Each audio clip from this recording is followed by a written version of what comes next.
અને સુધાંશુ ત્રિવેદી હાલ press conference સંબોધી રહ્યા છે। સીધા ત્યાં જઈએ। और माननीय प्रधानमंत्री जी ने जो बात कही है कि कांग्रेस की लूट जिंदगी के साथ भी और जिंदगी के बाद भी, मैं बताना चाहता हूं कि हमारे यहां यह परंपरा है। हमारे यहां सोना कोई एसेट नहीं है। यह फॉरेन के माइंडसेट से बाहर आइए।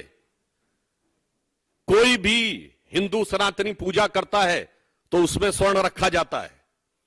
विवाह होता है तो गरीब से गरीब आदमी हाथ में सोना देता है, और यहां तक कि जब लगता है कि प्राण छूटने वाले हैं तो कहा जाता है यदि घर में सोने का कोई टुकड़ा हो तो वो उनके मुंह में रख दीजिए। किस प्रकार की चीजों के लिए, किस भावना से प्रेरित है? बहुत साफ हो गया, विदेशी मानसिकता से प्रेरित।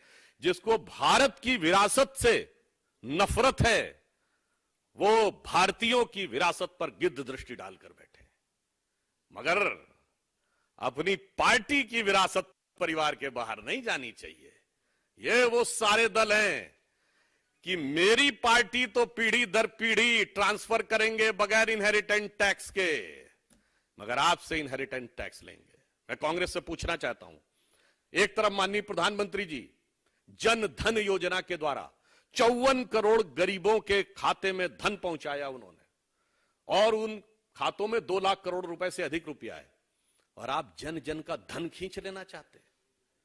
अगर 4 करोड़ निर्धनों को आवास मिले हैं, और हमने अपने मैनिफेस्टो में यह कहा है कि अब उसे बढ़ाकर 7 करोड़ करेंगे, मैं देशवासियों से पूछना चाहता हूं, जिस भी शहर में यह मकान है कुछ सालों में वो भी कुछ लाख रुपए के हो जाएंगे, और जब वो अपने बेटे बेटियों को देना चाहेंगे तो उनसे टैक्स लिया जाएगा, क्योंकि तब आप कहेंगे तो कई लाख के हो गए।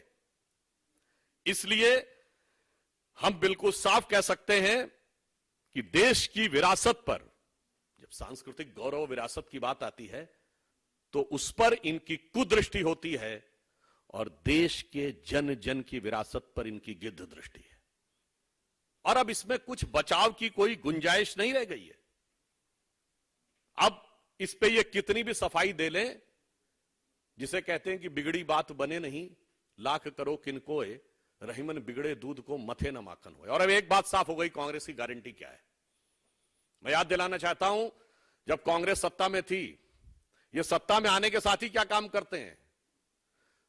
2004 में आने के बाद पहला काम क्या किया था, आप जाके चेक करिएगा। पहली कैबिनेट में पहला काम पोटा को रिपील करने का किया था, और उसके बाद देश में जो असुरक्षा का माहौल उत्पन्न हुआ था कि चंडीगढ़ से लेकर चेन्नई तक, गुवाहाटी से लेकर सूरत तक, और पटना से लेकर गया तक, हैदराबाद से लेकर लखनऊ तक, और नागपुर से लेकर जयपुर तक धमाके होते थे। चलती ट्रेन, चलती बस में धमाके होते थे। पार्कों और रेलवे स्टेशन पे लिखा रहता था कि छूना नहीं, धमाके हो सकते हैं, यानी जान खतरे में पड़ने की गारंटी है।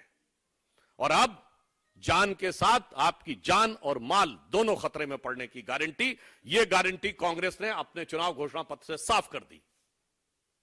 मैं पुनः कहना चाहता हूं, कांग्रेस के घोषणा पत्र का जो एक्सरे उनके हाईटेक गुरु ने स्पष्ट कर दिया है, राहुल गांधी के उस एक्सरे का मीनिंग भी साफ कर दिया है, उससे भारतीयों के जान और माल दोनों को खतरे में पड़ने की गारंटी एकदम साफ हो गई है। और मैं ये भी कहना चाहता हूं, एक गंभीर विषय, दुनिया के बड़े बड़े थिंक टैंक्स ने कहा है कि भारत में जो मोटिवेशन है वो परिवार है। अगर कोई व्यक्ति अपने बच्चों को थोड़ी बहुत भी संपत्ति नहीं दे पाएगा तो परिवार को तोड़ने की